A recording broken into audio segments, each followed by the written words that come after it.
Assalamualaikum warahmatullahi taala wabarakatuh.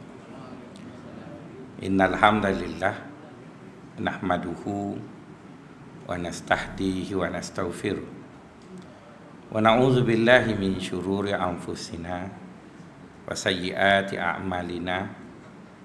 Man yahdihillahu fala mudhillalah wa man yudlil fala hadiyalah.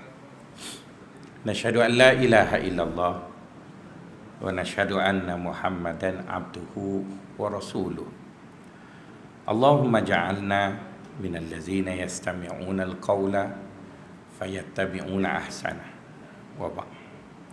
Tuan-tuan, puan-puan, sahabat-sahabat yang dikasihi sekalian, nampaknya bicara Tuan Syekh masih lagi berlegar mengenai wali Allah ataupun juga disebut arif billah dalam memahami hakikat berdoa. Sebelum daripada ini, saya ada menyebut bahawa orang sufi ataupun dalam pengajian tasawuf, mereka membahagikan manusia kepada 3 kelompok. Kelompok awam, kelompok salik, dan kelompok ketiga adalah arif billah ataupun waliullah. Dan kalau Imam Ghazali pula, dia menggunakan istilah awam, khusus dan akhassul khusus. Nanti tuan-tuan akan jumpa istilah itu bila ada ustaz yang berbicara mengenai jenis puasa, di mana ustaz akan menyebut Imam Ghazali kata puasa orang awam, puasa orang khusus dan puasa orang akhassul khusus. Jadi nampaknya sama saja, cuma istilah saja berbeza. Itu satu perkara yang dinyatakan dalam kuliah yang lepas. Pada pagi ini masih lagi kerana kita masih lagi berbicara tentang doa dari kacamata wali Allah, maka terlebih dahulu juga ingin disebut satu lagi yang berkait dalam kerangka berfikir orang sufi, di mana mereka membahagikan kedalaman ilmu itu kepada 2. Satu, ilmu zahir, yang kedua, ilmu batin. Dan bila disebut batin itu tidaklah bermaksud ajaran batiniah yang sesat itu, ya, cuma kebetulan istilah tu sama. Yang zahir itu mereka bahagikannya kepada 2, manakala yang batin pula dibahagikan kepada 2. Jadi maksudnya seseorang sufi itu apabila mereka melihat satu-satu terma ataupun satu-satu perkara dalam istilah-istilah mereka, mereka lazimnya akan mempunyai 4 level kefahaman. Ya, ada 4 level kefahaman. Dan pastinya lah setiap satu kefahaman itu tak ada salah pun, cuma sesuai untuk kelompok yang itu je lah. Jadi yang menjadi masalah sekarang ialah apabila kita berada pada kelompok kita dan kita mahu semua orang serupa kita. Jadi itu yang masalahnya. Tapi cuba kita sedar kita berada di kelompok mana dan kita beramal mengikut lingkungan kelompok kita tu. Tak ada masalah lah. Itu yang orang sufi faham, begitulah. Macam juga kita hidup bermazhab, kan? Bila kita hidup bermazhab, adalah tidak wajar kita syafi'ikan orang Mekah. Begitu juga adalah tidak wajar kita hambalikan orang Melayu. Biarlah orang Mekah dengan hambali mereka dan orang Melayu dengan syafi'i mereka, tak ada masalah pun. Dan jika ada sikit sebanyak perkara yang kita lihat kita tidak setuju, itu tidaklah bermaksud bila kita tidak setuju maka orang tu kena salah, harus dianggap salah. Kadang-kadang kita tak setuju itu mungkin kerana kedangkalan kita ataupun bias kecenderungan kita. Jadi cuba kita melihat perkara tadi, dan apa salahnya kita mendengar setiap kelompok itu bagaimana mereka memahami dalam kerangka kelompok mereka. Jadi ianya menjadikan kita menghormati kepelbagaian dan kita tidak prejudis dengan rakan-rakan kita ataupun kawan-kawan kita. Jadi tuan-tuan, orang sufi kata peringkat pertama bagi ilmu zahir disebut syara'id. Dia sebut syara'id itu maksudnya jamak kepada syarat-syarat. Syarat-syarat biasanya merangkumi dua perkara. Pertama ialah definisi, dan yang kedua pencerakinan terhadap komponen perkara itu. Jadi jika kita tahu sesuatu perkara sekadar makna perkara itu dan komponen yang membentuk perkara itu, maka kita dikatakan menguasai satu level awal daripada ilmu tentang sesuatu. Itu level pertama dari ilmu zahir. Kemudian level kedua daripada ilmu zahir itu ialah bermaksud, ataupun yang dikatakan mereka ialah hakikat sesuatu perkara. Dan perkataan hakikat merujuk kepada dua perkara juga. Pertama ialah tujuan perkara itu, dan yang keduanya ialah mengenai maksud yang dikehendaki oleh agama daripada perkara itu. Jadi tuan-tuan, saya rasa kalau saya buat test tuan-tuan pagi ni, saya yakin 80% gagal. Misalnya kalau saya tanya tuan-tuan, apa tujuan kita puasa? Jangan jawab ikut kepala tuan-tuan, jawab ikut agama lah. Tuan-tuan kan tengok muka saya tu, maksud tak boleh jawab tu. Jadi bermaksud tuan-tuan, level kedua daripada ilmu zahir pun kita, lepas tu yang kita duduk berkokok sana sini tu apa benda? Kan itu apa yang kita nak bisingnya. Jadi sekarang sedarlah kita bahawa ada orang lebih faham dari kita tentang sesuatu. Mungkin kita kata saya lebih banyak buat, tak bererti buat itu betul tuan-tuan.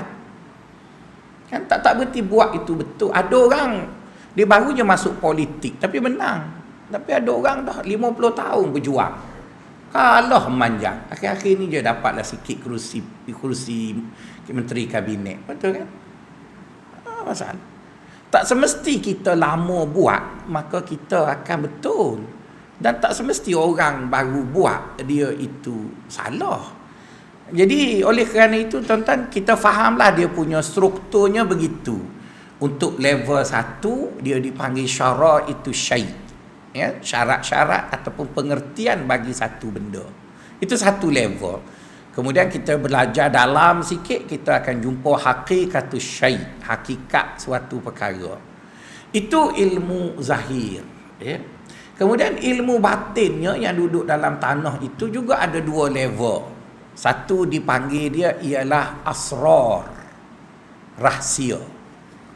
Asrarul syai', rahsia-rahsia Allah mengenai satu benda, iaitu suatu kefahaman yang kadang-kadang 180 darjah daripada apa yang kita agak.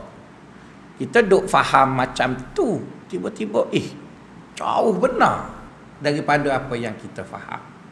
Dan lagi dalam dia disebut lataifus syai', yang disebut yang dalam lagi lataifus syai'.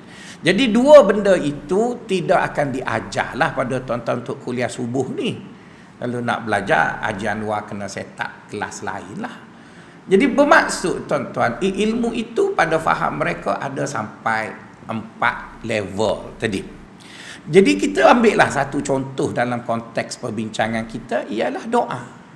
Doa kan satu isu daripada isu-isu yang terdapat dalam persoalan agama. Jadi kalau kita bercakap tentang doa pada makna orang awam, maka orang awam adalah maknanya. Adalah makna bagi orang awam, doa ialah begini-begini. Dan tak salah pun. Tapi apabila tuan-tuan nak tahu orang wali Allah ni, bila dia faham pasal doa tu, dia faham macam mana. Jadi bila tuan-tuan tanya orang yang khusus,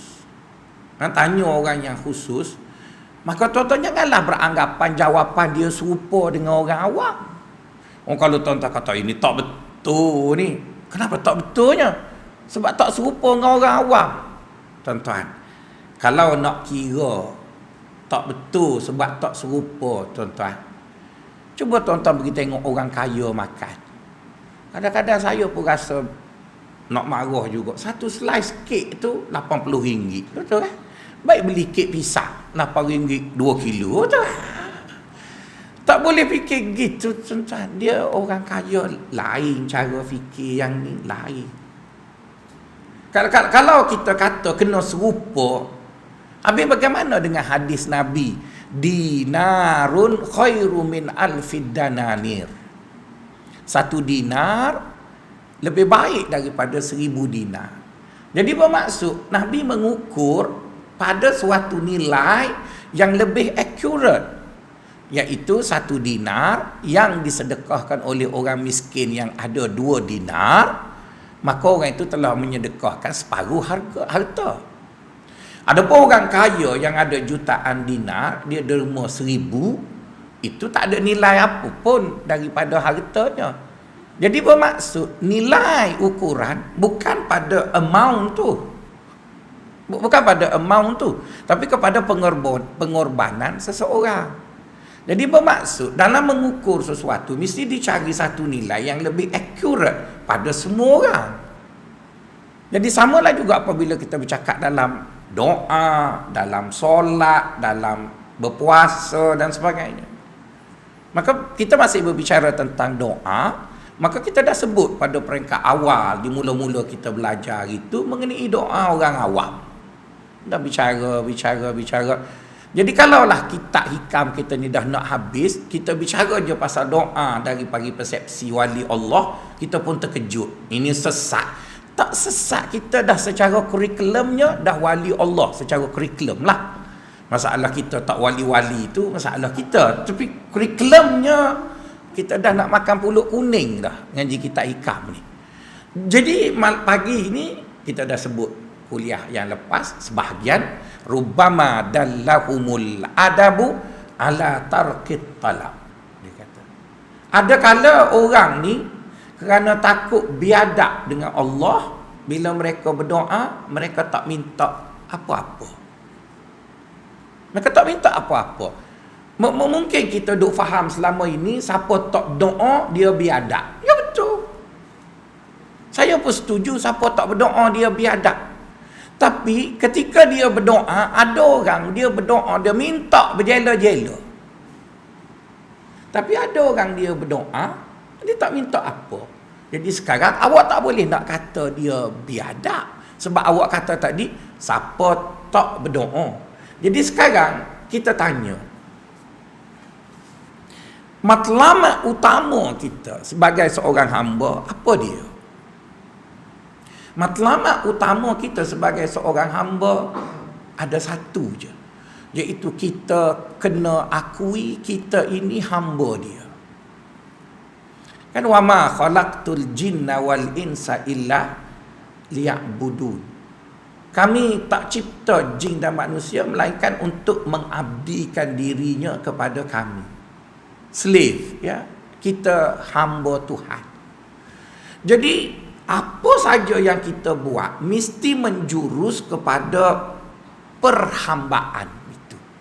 Dan apa yang sinonim dengan hamba? Apa yang sinonim dengan hamba? Sinonim dengan hamba ialah hina.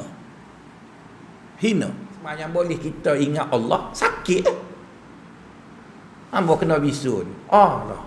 Zikir malam-malam. Allah. Tak kan nak sebut nama, oh my God, kita tunggu tasawuf kan. Allah. Ayolah, ingat juga Allah tu. Mana baik kita kena sakit duduk Allah dengan orang di Indonesia sembahyang tarawih 20 rakaat 10 minit. Ya kan? Allah terasa dia sembahyang kau dia walk day. Wanda tu tolol lah. Tuan-tuan saya semayang ke? Jadi pada saya tak akan buat semayang macam tu, sebab semayang tu ritual yang tak ada apa-apa. Dan saya tidaklah kata berzikir itu lebih baik dari solat. Cuma berzikir yang Allah sakit ni jauh lebih baik daripada semayang yang 20 rakaat 10 minit tu. Nak semayang elok-elok. Semayanglah elok-elok semayang. Supaya semayang itu mengingatkan kita pada Allah. Jadi kita buat satu benda kan tuan-tuan, mesti kita tanya, apa aku buat? Tu bahasa Jerman ni. Kenapa aku buat benda tu? Kenapa? Jadi kalau kita tak boleh jawab kenapa kita buat, bermaksud apa yang kita buat itu tak berguna lah tuan-tuan. Dari segi zahirnya berguna, tapi dia tidak bawa apa-apa. Kan macam kita komen kerajaan kita, setiap kali buat syarikat je rugi semua. Kan buat syarikat tu rugi, syarikat ni rugi. Kita kata ramanya orang bodoh duk Putrajaya. Buat apa buat? Jadi cubalah buat satu benda yang ada matlamat yang kita nak capai. Jadi oleh kerana itu samalah juga dalam persoalan tadi.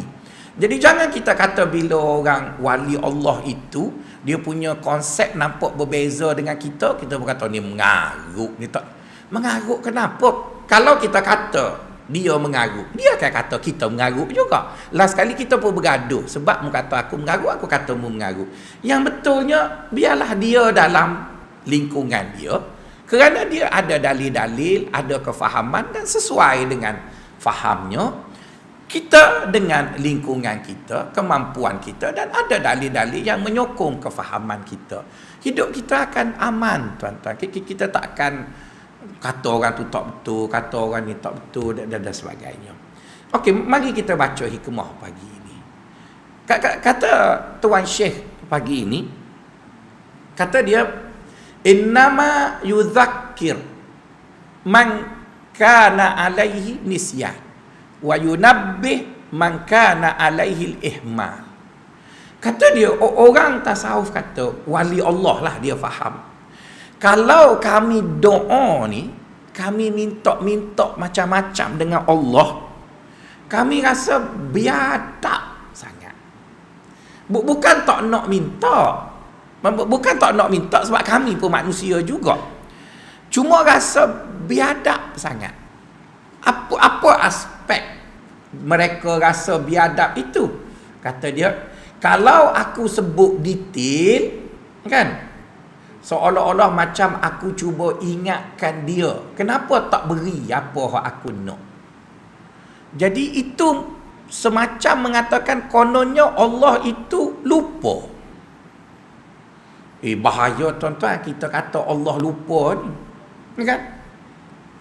Kita seorang pun berapa banyak dah benda-benda yang kita buat, cuba Allah lupa. Nanya kita sampai dekat akhirat, dia kata Haji Anwar ni, iya kau baik kau tak ingat dah. Kan tak pasal-pasal kita masuk neraka tuan, sebab dia tak ingat tuan. Lupa ni manusia bukan. Dulu masa saya mula-mula kerja, saya tak tahu bos ni dia ramai orang jadi bos ni dekat nak pencing kan. Jadi saya rajin awal tahun, 6 bulan pertama saya dah penuh KPI. 6 bulan kedua saya relax dah lah. Maka saya tak pernah dapat khidmat cemerlang. Sebab boh ni bulan akhir tu baru dia teringat. Ni bulan awal dia tak teringat. Dia kata Faisal malah. Padahal kita penuh awal dah. Kawan saya cukup pandai. Dia penuhkan KPI 4 bulan sebelum bulan 12. 9, 10, 11, 12. 4 bulan tu polipah kudung sebab nak penuhkan KPI. Dia selalu dapat markah khidmat cemerlang. Sebab bos tua kan, bos tengok gaji seminar betul. Kita relax dah sebab penuh dah awal-awal. Jadi bila cerdik sikit tua ni, bulan 4 ni tak buat apa lagi, tunggu bulan 8 ni baru buat. Sebab bos pun tua juga. Ya okey lah sebab bos tu manusia. Boleh lah, dia manusia. Tapi Allah takkan tuan-tuan nak kata dia terlupa. Allah ni lama dah hidup, nyayuk kali. Takkan tuan-tuan nak kata begitu. Jadi oleh kerana orang tasawuf kata Allah ni dia tak mungkin lupa, Jadi kalau aku nak doa, lepas tu nak minta dengan dia macam-macam. Kalau tuan-tuan ingatkan saya, mungkinlah. Saya ni, orang rumah saya panggil saya gelendam. Siapa Jawa dia tahulah. Ya. Gelendam tu maksudnya orang tolol buat tolu. Gitu. Sebab dia minta dengan saya sekali tak dapat, dia kena minta kali ke 100 baru dapat. Abang. Betul kan? Tuan-tuan tak gelak tu sebab tuan-tuan lebih kurang saya. Jadi, abang. Okeylah tuan-tuan, sebab kita manusia. Jadi bini kita pun sebut kan? Okeylah, tak apalah. Dia sebut semua pun. Sebab memang lemah kita dan kita manusia. Tapi tuan-tuan rasa bila tuan-tuan sebut dengan Allah dalam doa tu, tuan-tuan ingat dia tak dengar ke? Dia lupa ke? Dia tak ada bajet ke? Tuan-tuan ingat gitu? Tak. Orang sufi kata tak begitu. Jadi daripada aku minta, kemudian aku sangka buruk dengan dia, baik aku tak payah minta. Sebab aku tahu dia yang beri aku rezeki sebelum aku buat apa-apa lagi. Misalnya ada orang kata kita ni jadi macam ni sebab kita usaha. Ya, kalau tuan-tuan bercakap macam tu dalam konteks orang awam, ya boleh terima tuan-tuan. Boleh terima, tak ada masalah pun. Tapi kalau kita bercakap pada hakikat yang sebenar, betul ke kita ni yang ada sekarang ni kerana kita usaha? Betul ke? Pertama sekali, hadis sahih sebut masa umur kita 120 hari Allah dah tulis rezeki kita. Masa tu belum masuk Malay College lagi. Sebab orang nak jadi orang besar dalam kerajaan Malaysia ni kan mesti Malay College ataupun Military College. Itu orang besar lah tu. Kalau dalam bidang agama mesti Muhammadi ataupun KIK Kelang. Itu jadi profesor universiti lah tu. Jadi itu kita yang cipta, yang buat, yang sebab. Tapi bermaksud kalau kita lihat dalam konteks kita, betul lah. Tapi kalau lihat dalam konteks Allah, sebelum kita buat apa-apa tu dia dah tentu. Jadi kata orang wali Allah tadi, dia kata aku nak minta, bukan tak nak minta, cuma orang takut rasa biadab. Ataupun katanya kalau aku minta juga memberi makna aku cuba ingatkan dia kerana dia cuai ataupun dia lalai dengan benda lain. Kedua-dua andaian itu tuan-tuan menjadikan orang sufi tadi ataupun wali Allah tadi ataupun arif billah tadi, dia menganggap doa itu seperti zikir. Paling mudah. Ya, dia menganggap doa itu seperti zikir. Dan kefahaman mereka itu disahkan oleh Imam An-Nawawi rahimahullah. Dan Imam Nawawi rahimahullah apabila dia kumpul doa-doa Nabi, dia tak namakan buku dia itu Ad-Du'a. Dia sebut nama bukunya Al-Azkar. Himpunan zikir. Okey, kenapa orang sufi ataupun wali Allah ataupun arif billah tadi menganggap doa itu seperti zikir? Kata dia ada 3 titik yang sama di antara zikir dengan doa. Cuma hanya ada satu sahaja perkara yang membezakan antara doa dengan zikir. Jadi oleh kerana satu itu dilihat biadab dia dengan Allah, maka dia memilih untuk menganggap doa itu adalah zikir. Doa itu adalah zikir. Okey, apa yang ada pada zikir dan yang ada pada doa? Pertama, zikir adalah ucapan untuk ingat Allah.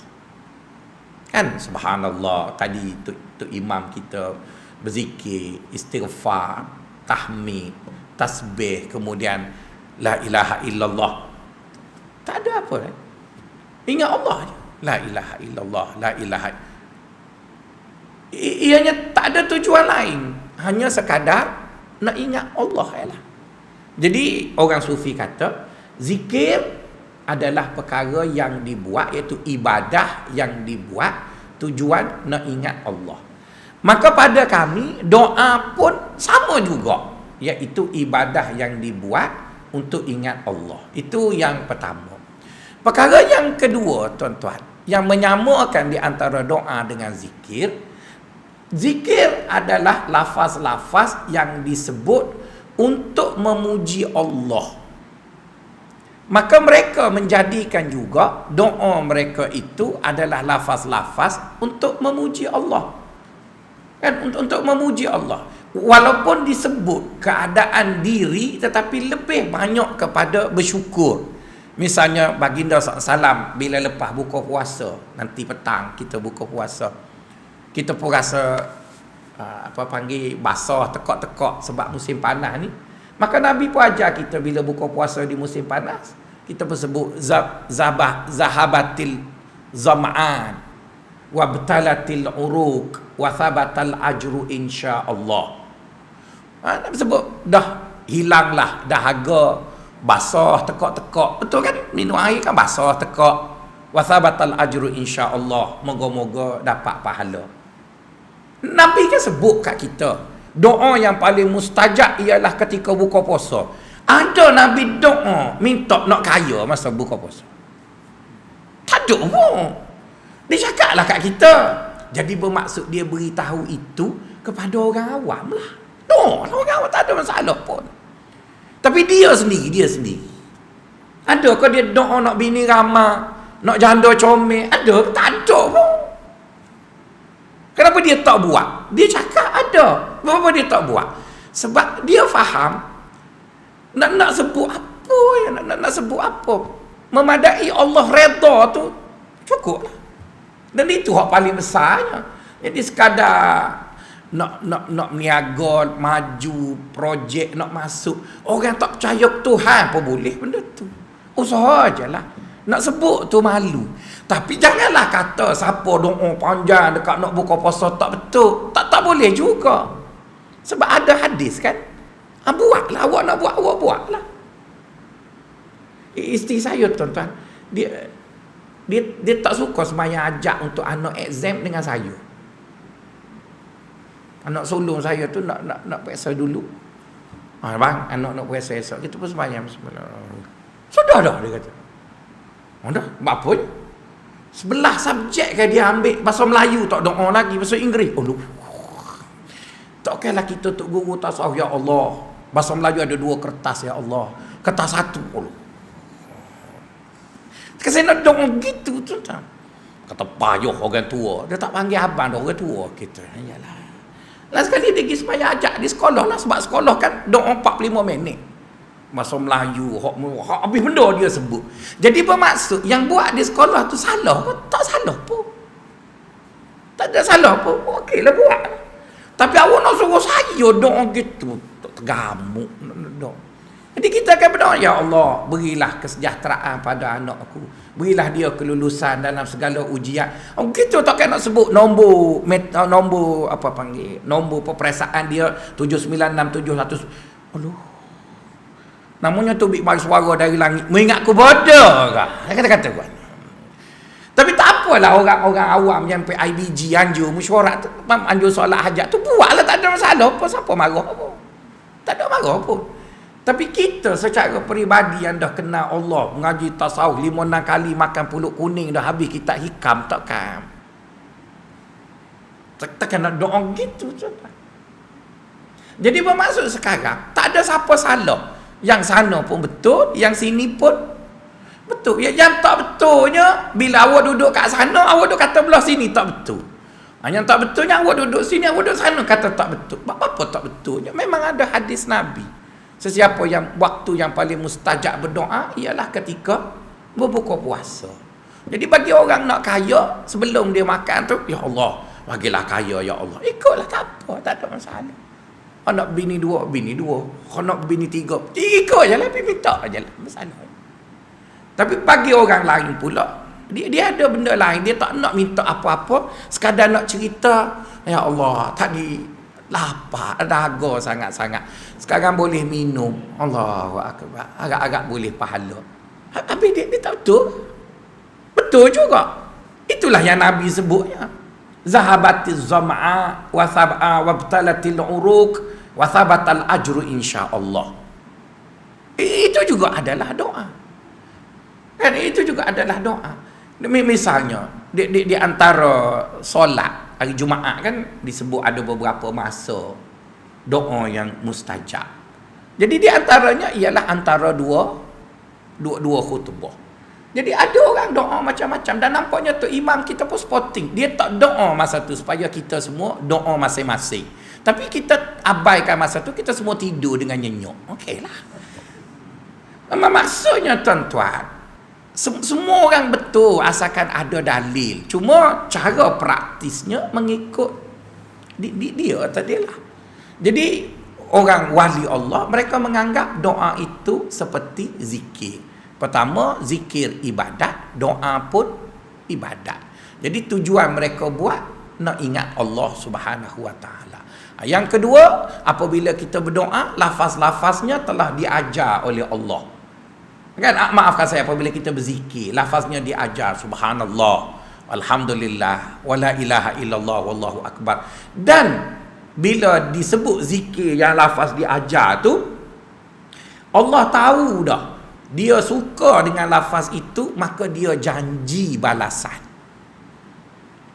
Kan dia janji balasan. Bila dia janji balasan tu, kita pun buat benda tu dan dia akan berilah balasan yang dia janjikan itu.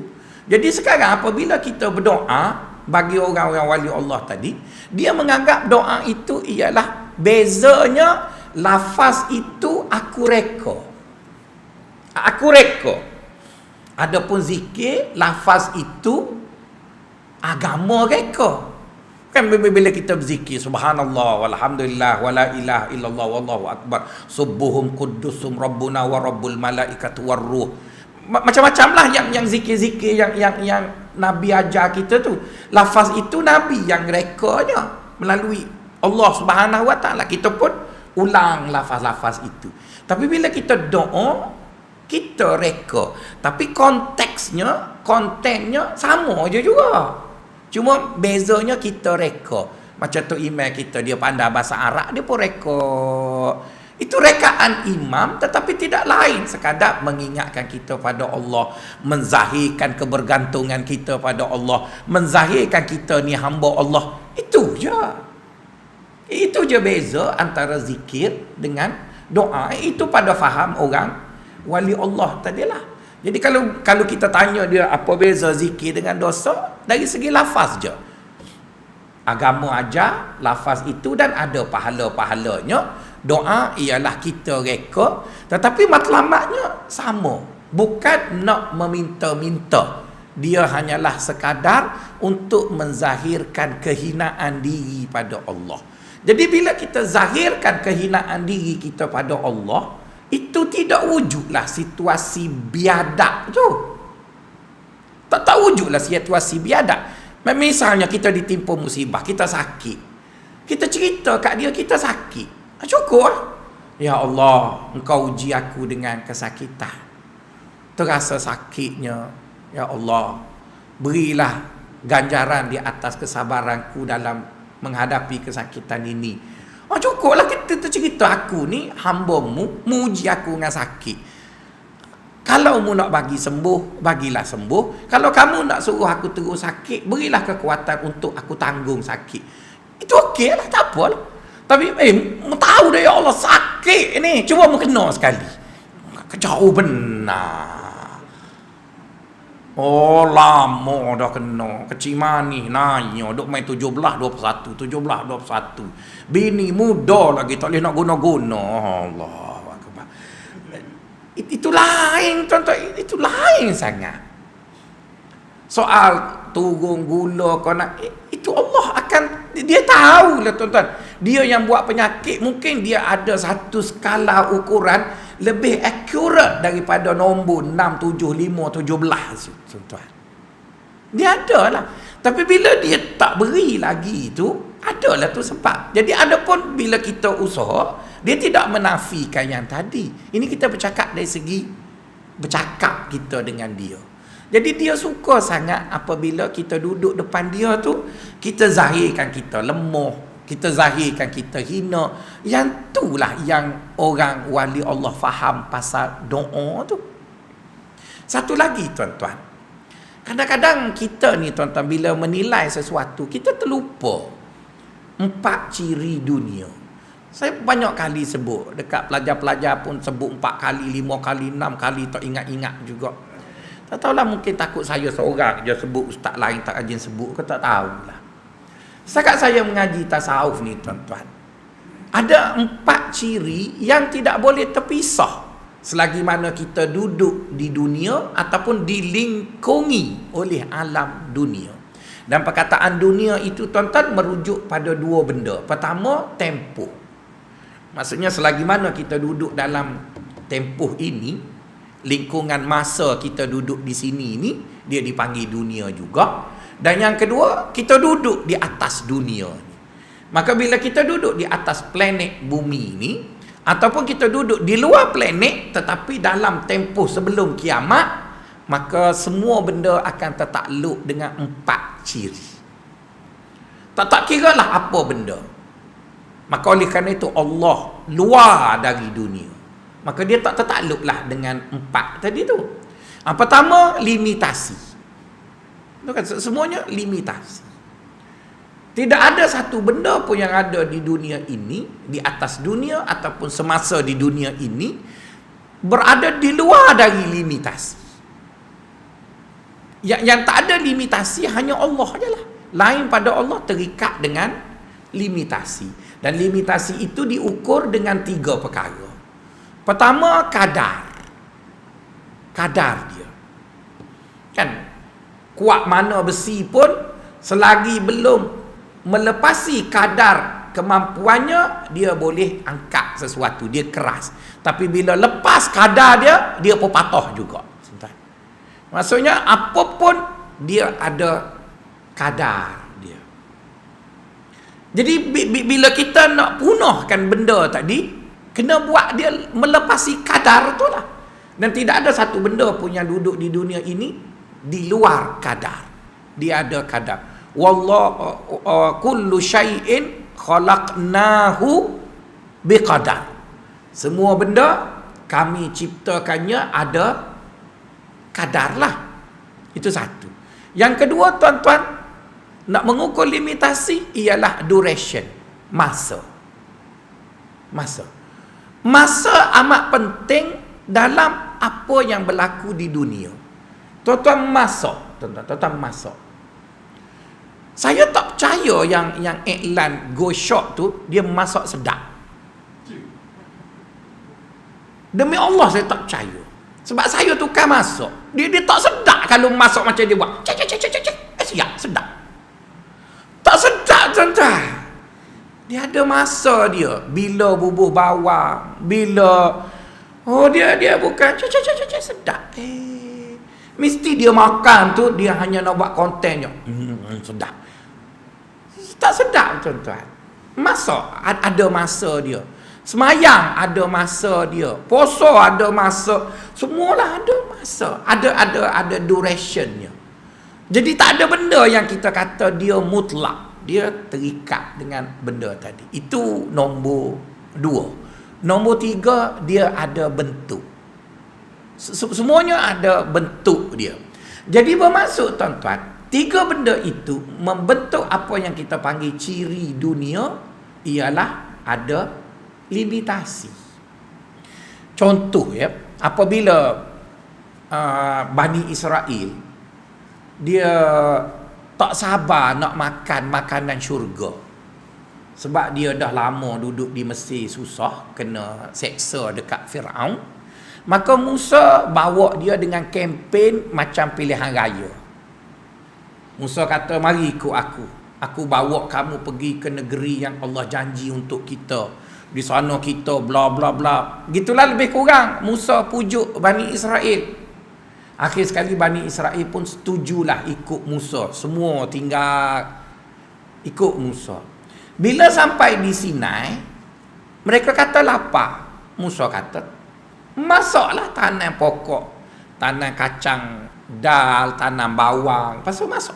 Oh, dia kata, dulu makan dah ni, tanah dah. Ni kan nak pergi tempat Tuhan janji. Wah, Musa kata, kena dah lah aku duk ingat janji bawa negara je. Akhirnya minta manna wassalwa. Kita semua tahu manna wassalwa ialah makanan syurga. Tapi kerana demand tu teruk sangat, tak beri, mereka adalah orang yang pertama minta. Biasanya dapatlah. Kita yang tak dapat ni sebab kita dah orang yang keberapa, tak tahu. Jadi akhirnya Musa minta dengan Allah, Allah setuju. Sekarang tuan-tuan, cuba tuan-tuan tengok. Kenapa berlakunya basi pada manna wassalwa? Kenapa basi? Sebab manna wassalwa itu kalau duduk di syurga dia tak basi sebab dia tak ada alam flora. Syurga mana ada basi, tuan-tuan? Cuba bayangkan sungai susu. Bila nak basi? Saya ngaji luar pergi mandi. Oh, betul. Tak ada kotor, tak ada apa sebab syurga. Tapi bila dia turun dari syurga ke dunia, dia panggil downgrade. Dia kena downgrade lah. Sebab apa? Sebab nak masuk dunia, dia tak boleh serupa grade dengan akhirat tu. Dia turun lah, downgrade. Jadi bila dia downgrade, dia Mercedes juga, tapi Mercedes buat dekat pekan. Betul kan? Kan orang selalu beli Mercedes. Saya tak ada Mercedes, tanya Haji Jani kan. Haji Jani beli Mercedes English spec. Dia tak beli yang pekan spec itu. Sebab bumper belanggar cabut tu. Jadi bermaksud Mercedes juga. Jadi samalah juga manna wassalwa itu makanan syurga. Bila turun, diminta supaya mereka terus makan dan biarkan. Sebab benda tu akan basi. Sebab dunia, maka ada limitasi. Jadi tuan-tuan jangan fikir bila masuk dekat akhirat akan ada basi. Akhirat tak ada basi lah, tuan-tuan. Sebab apa? Sebab dia mesti lain dengan dunia. Itu yang pertama. Yang kedua, dunia ini semuanya adalah seperti duit yang ada dua muka. Allah sebut dalam Quran, kullu syai'in khalaqnahu zawjain. Setiap benda kami ciptakannya ada dua dimensi. Itu kenyataan Allah yang kita kena percaya. Tapi kerana kita gelojoh, kerana kita bodoh, kerana kita jahil, kerana kita zalim, maka kita kata satu benda hanya ada satu dimensi. Jadi saya nak tanya tuan-tuan, orang tasawuf nak percaya kita ke nak percaya ke Tuhan? Dia percaya ke Tuhan dia, Allah tu. Allah sebut kullu syai'in khalaqna zawjain. Setiap benda kami ciptanya ada dua dimensi. Maksudnya ketika Allah bagi kita senang, sebenarnya ada dimensi tak baik. Cuma kita ignore kan. Tapi benda tu tetap ada. Masa saya tak ada duit dulu tuan-tuan, masa saya susah, memang tidur lapar tuan-tuan, sedih benar sebab tak boleh nak makan. Tapi sehat tuan-tuan, sehat sangat-sangat.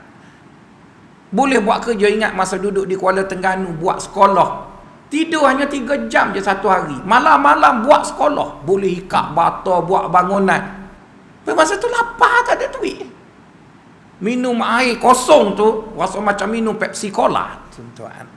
Piti tak ada, sehat sangat. Sekarang duit banyak tuan-tuan, tapi jumpa bata ada jenera tahap kemampusannya 100% tuan-tuan. Kesian ke bini pakai baju kelawar dari asal lagi tuan-tuan. Tak ada apa. Yang tuan-tuan duk nampak tembam apa ni, ada piti. Jadi nak sebutnya tuan-tuan, dunia ini dia datang dalam dua dimensi. Jadi bagi orang tasawuf, kenapa aku nak resah bila Allah bagi musibah?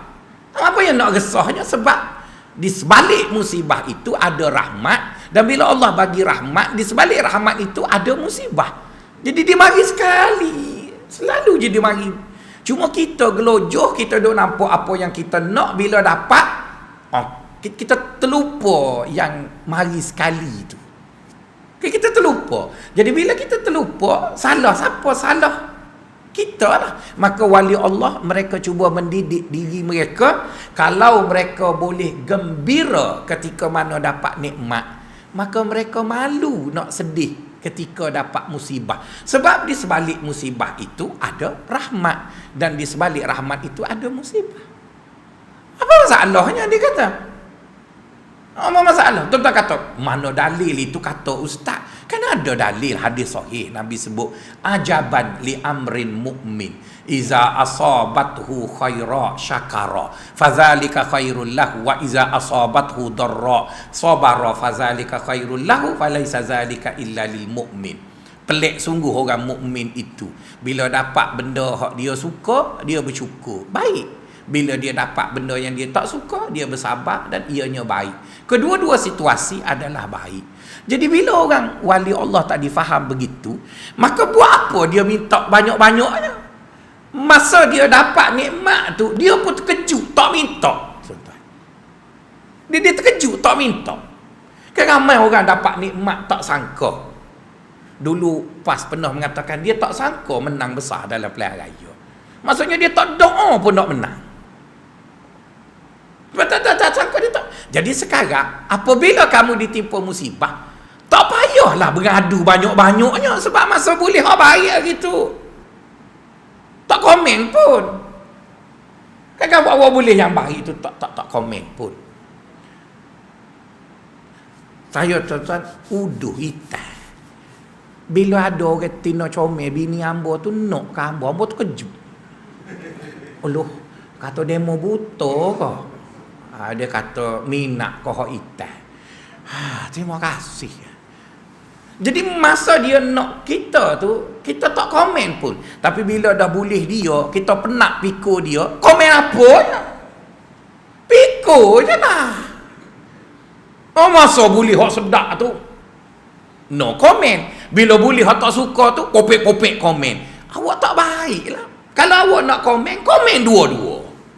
Jadi kalau awak dah tak komen masa awak setuju, awak tak setuju pun, janganlah komen. Sebabnya di sebalik tak baik ada baik, dan di sebalik baik ada tak baik. Kenapa ustaz kata gitu? Itulah dunianya. Dunia tu macam tu ya tuan. Kalau tuan-tuan nak jumpa dunia lain pada tu, tuan-tuan cari dunia lain lah. Dunia yang kita duduk tu macam tu. Bukan saya cakap kullu syai'in khalaqnahu zaujain. Setiap benda kami ciptanya berpasang.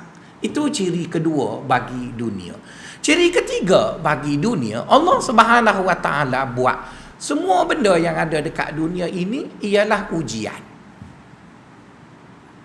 Tabarakalladzi biyadihil mulk wa huwa ala kulli syai'in qadir. Alladzi khalaqal mauta wal hayata liyabluwakum ayyukum ahsanu amala. Semuanya ujian. Janganlah lepas kuliah nanti saya di jalan tekan-tekan, tuan-tuan kata sabarlah ustaz, Allah uji ustaz. Tuan-tuan hak tak sakit pun uji juga, sama je. Kita semua uji, sakit pun uji, tak sakit pun uji. Dia tidak kata sakit saja. Sekarang giliran saya sakit, okeylah, terima je lah. Nak kata macam mana? Nanti giliran tuan-tuan pula terima juga. Jadi bermaksud buat apa berdoa minta pelik-pelik. Tapi kalau kita berdoa sekadar nak ingat dia, ya Allah, ya Allah, berdoa lah. Tapi berdoa pada kita tu sama dengan zikir tadilah. Bila saya sebut kita tu dengan anggapan tuan-tuan sudah wali Allah lah. Sebab kurikulum ni dah sampai kurikulum level wali Allah begitu. Tuan-tuan rasa tak boleh terima yang tu, tuan-tuan nak amal yang orang awam lagi pun, itu tak ada masalah. Tak ada siapa paksa tuan-tuan naik ke level yang tinggi. Cuma nak beritahu cara orang di level tinggi berfikir, begitulah asas mereka berfikir. Itu nombor 3 yang kita sebut ciri yang ada di dunia. Akhir sekali nombor 4, ciri yang ada di dunia ini, di mana makin banyak kita guna apa yang Allah beri, maka makin banyak manfaat akan kita dapat. Sebab tu kita lihat orang mukmin itu biasanya bukan saja aktif, tetapi mereka adalah proaktif. Ya, proaktif. Mereka bukan sekadar buat baik, tetapi mereka mencari-cari peluang untuk buat baik. Sebab mereka percaya apa yang ada di dunia ini, jika kita guna, dia akan menghasilkan lebih. Tapi bila kita simpan, dia tidak akan menghasilkan apa-apa. Cuba tengok ataupun tanya pakar ekonomi. Bila ekonomi itu orang saling menyimpan, maka ekonomi itu tak bergerak. Tapi bila orang berbelanja, ekonomi bergerak dan akan menimbulkan kepulangan ekonomi yang baik. Maka sebab itulah kita lihat di bulan puasa kenapa ramai orang tersenyum walaupun lapar, kerana orang berbelanja. Sama ada berbelanja beli baju raya, berbelanja beli makan buka puasa, sama ada mereka bersedekah, sama ada mereka memberi orang makan. Jadi dengan sebab ada perbelanjaan yang besar di bulan puasa, ekonomi menjadi rancak. Tapi bila dah habis bulan puasa, orang semua menyimpan, maka ekonomi pun mengecut. Jadi dunia ni sifatnya macam tu. Siapa guna, dia akan dapat lebih. Siapa simpan, dia tak dapat apa lah. Dia tak dapat apa. Kami di universiti ada 118 orang pemegang PhD bidang pengajian Islam. Di Akademi Islam tu ada 118 orang pensyarah. Grade 52 belaka. Tapi yang mari masjidnya 14 orang je lah. Jadi kami yang 14 orang ni je lah yang orang kenalnya. Yang lain tu jumpa tepi sikit makcik. Tahu kan? Jadi gitu je lah. Awak nak guna ke? Awak tak nak guna. Awak tak nak guna. Banyak tu je lah. Tapi kalau awak guna, berkembang. Jadi dunia itu sifatnya macam tu. Maka sebab itu orang yang simpan harta, dia tak dapat apa-apa. Tapi orang yang menggunakan hartanya untuk melakukan kebaikan semasa dia hidup, dia dapat. Jadi terpulang kepada seseorang itu nak faham macam mana, tapi realiti dan hakikatnya itulah. Realitinya begitu. Jadi orang tasawuf bila mereka berinteraksi dengan dunia, mereka tengok yang itulah, tuan-tuan. Mereka tak tengok apa yang barat ajar, mereka tengok yang itu. Jadi bila kita dapati kita bercanggah dengan dia, kita jangan kata dia sesat. Dia ada asasnya, dia ada pertimbangannya. Maka soal kita boleh ikut ke tak boleh ikut, itu terpulang kepada kita. Jadi itu lebih kurang apa yang disebut oleh Tuan Syekh. Kalau kita detail sangat minta dengan Allah, takut-takut kita biadab dengan dia, maka kita jadikanlah doa kita itu seperti zikir kepada Allah. Cuma bezanya zikir itu lafaznya diajar oleh Nabi, doa pula lafaznya disebut oleh kita. Maksudnya beradablah kita dengan Allah. Mintalah sesuatu yang besar dengan Allah. Ada pun perkara kecil ataupun perkara yang kita rasa kita boleh tanggung, kita tanggung je lah dulu. Dan Allah pastinya akan memerhatikan kita dan akan membantu kita, kerana banyak sangat ayat Quran yang menunjukkan bahawa Allah SWT tidak mensia-siakan kita. Tuan-tuan, ada satu risalah kecil, saya pun dah sebut dekat tuan-tuan ya, bahawa Ibnu Athaillah As-Sakandari ada menulis satu risalah kecil sekitar 50 halaman. Tajuk bukunya, tajuk risalah itu ialah Isqatut Tadbir. Terjemuh secara literalnya, dalam hidup ini jangan buat apa-apa. Saya tak bolehlah ajar tuan-tuan, nanti Haji Zani pun pelik juga ya. Jangan buat apa-apa. Tapi tuan-tuan, apa yang dia sebut ada dalam Quran. Ada dalam Quran. Khususnya ketika mana kita mendapat apa yang kita tak nak. Kita kan selalu protes bila kita nak sesuatu, lepas tu tak dapat, mulalah kita protes, dan kadang-kadang protes kita tu marah sampai ke Tuhan. Jadi antaranya Allah sebut dalam surah Al-Mu'minun, fala wa rabbika la yu'minuna hatta yuhaqqimuka fi ma shajara bainahum thumma la yajidu fi anfusihim haraja mimma qadaita wa yusallimu taslima. Ayat Quran tuan-tuan, bukan hadis dhaif ke apa benda, ayat Quran. Fala wa rabbika, demi Tuhan kamu, iaitu Allah, bersumpah dengan nama dia sendiri. Besar benarlah benda tu. Kalau benda tu kecil-kecil dia sebut wal asri, wal fajr, wal lail. Betul kan? Bersumpah dengan nama-nama makhluk dia. Ini dia bersumpah dengan nama dia, demi Tuhan kamu. Kamu tidak beriman, dia kata. Allah kata, kamu tidak beriman sehinggalah kamu terima bulat-bulat mengenai apa yang telah aku putuskan pada kamu. Dia kata gitu, tuan-tuan. Maka orang tasawuf kata dalam syariat rukun iman ada 6 dalam syariat. Tapi dalam tasawuf rukun iman ada 2. Jadi kalau orang sufi bila mereka bercakap mengenai iman, mereka faham iman itu diukur dengan 2. Tapi ikut syariatnya ada 6. Jadi kalau tuan-tuan belajar tasawuf, rukun iman kita jadi 8 lah. Kita tak boleh nak tolak yang 6 tu sebab Nabi pun sebut. Tapi kita tambah pada faham orang sufi ada 2. Pertama ialah kita mengabdikan diri pada Allah. Itu satu. Rukun yang kedua, kita terima bulat-bulat apa yang dia tentukan pada kita. Maksudnya sekelumit je rasa protes atas apa yang Allah buat pada kita, kita dikira tidak memenuhi rukun iman. Kena terimalah. Mungkin tuan-tuan kata ustaz cakap mudah lah, ustaz tak kena lagi. Tak, tuan-tuan, bukan soal cakap tak cakap. Soalnya ada 10 justifikasi yang mana kalau tuan-tuan tahu 10 itu, saya yakin tuan-tuan akan terima. Cuma oleh kerana kita bulan puasa tak boleh cakap banyak, kita bicara kuliah yang akan datang. Iaitu 10 sebab ataupun 10 justifikasi yang Ibnu Athaillah sebut bila Allah buat keputusan ke atas kita, kita kena terima. Wallahu a'lam. Assalamualaikum warahmatullahi wabarakatuh.